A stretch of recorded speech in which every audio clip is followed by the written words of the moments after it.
this meeting for a lot of years, and it's been really exciting to come to this meeting this time and to hear people talk about the water quality portal, to hear people talk about WQX as if it's the default way to share data, it's the default way to make data available, the default way to use data. Several years ago, I would sit in these meetings and I would listen to people talk about new applications that they were building or websites or databases, and I would just wait anxiously for them to talk about, oh, and then we're going to publish data to the water quality portal, and I would never hear it. It's been wonderful to sit and listen to presentation after presentation, conversation after conversation, and everyone is talking about publishing their data through WQX. And not only that, making recommendations for how people can make it better. We've become a community that's really trying to make information more usable and more accessible by everyone, and that is really exciting. How do you use the water quality portal? Well, I mean, the water quality portal is the place I know I can get to find most of the data that I'm looking for in Oregon. And so our agency tends to use it for things like the integrated report, but also we pull a lot of data from the water quality portal to do status and trends reports on areas that have had TMDLs in place for some time to understand the effectiveness of some of those TMDLs. I mainly use the water quality portal to look at the sites that some of our partners are going to use for continuous monitoring. So oftentimes they suggest sites that are already one of their favorite sites and that they've done a lot of visits to and a lot of other monitoring activities. And so using the water quality portal, I can see what some of the historical data records have been, which is really helpful and informative to me. So our data goals were always to get our data out to any data hub, to any data users, to get it out, and to turn actually our data into an asset. And by that I mean, turning your data into an asset means your data gets used more than one time. It becomes a valuable contribution, a valuable piece of property to be used over and over and over to make management decisions. Now our data objective is to do baseline monitoring. That's the thing that everybody wants, but nobody wants to pay for. And the portal has been significant in helping us do that. So we use the portal to get our data to our Clean Water Act agency, to get it to other decision makers that we're not even aware of, and to get it to local groups for them to better manage and do their job. We use the water quality portal in Arizona to automate our Clean Water Act assessment. We have essentially taken all the data from the web services in WQX and enabled us to assess data in real times. So I'm a professor at the University of West Florida, and I often use it for student projects. And we've had several students who do projects where we've used data from the water quality portal. Do you have a story or an anecdote of how the water quality portal helped you save time or build efficiency? Because the data are all in one location and we can have access to other partners, it's allowed through some other tools to be able to streamline our assessment process. So in the U.S. Geological Survey, we were doing a national assessment of water quality trends in all the rivers in the United States. And we wanted to supplement the data we had from USGS with all of the valuable monitoring data we know has been collected across the United States by other monitoring organizations.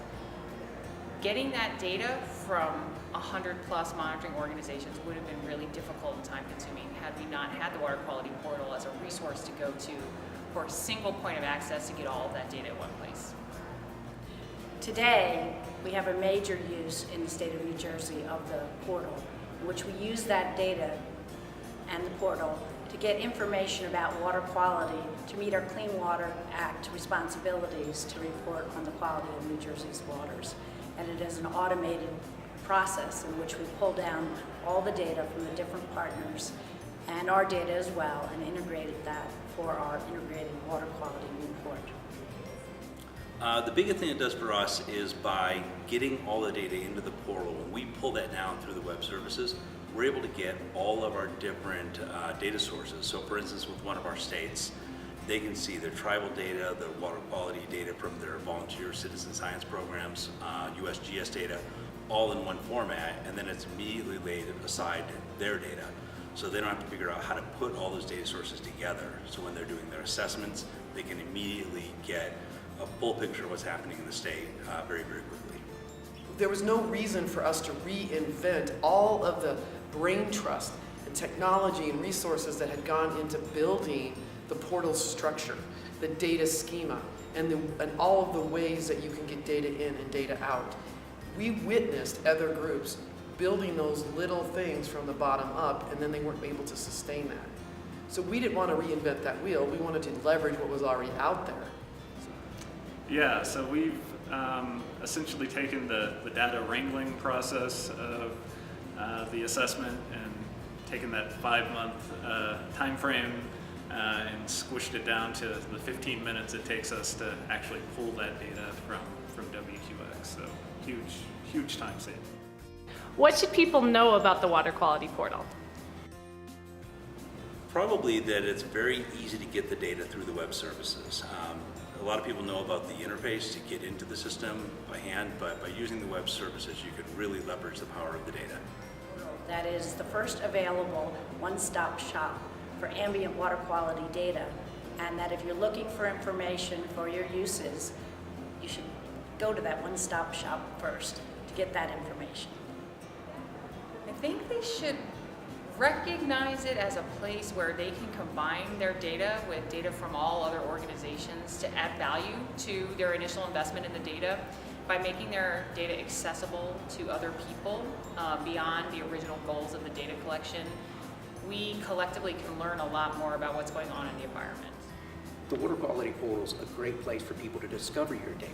We as a state, people want to come to it and say, okay, you can get your data there. But if other folks are putting their data into it, it allows for those smaller entities to say, hey, use my data and here's a place for you to get it. And it allows us to look without having to go and search on the web for other sources of data to help inform gaps that we may have.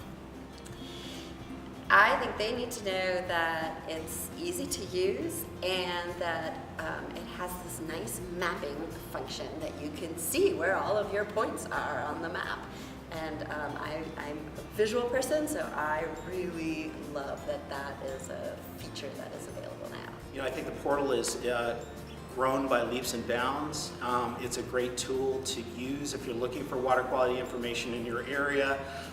It's well supported, so if you need help, you can find assistance for using it.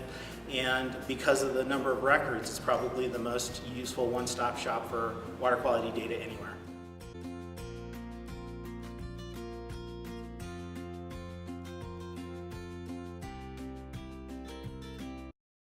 It's all about what will make your life better, and it is the portal at all costs.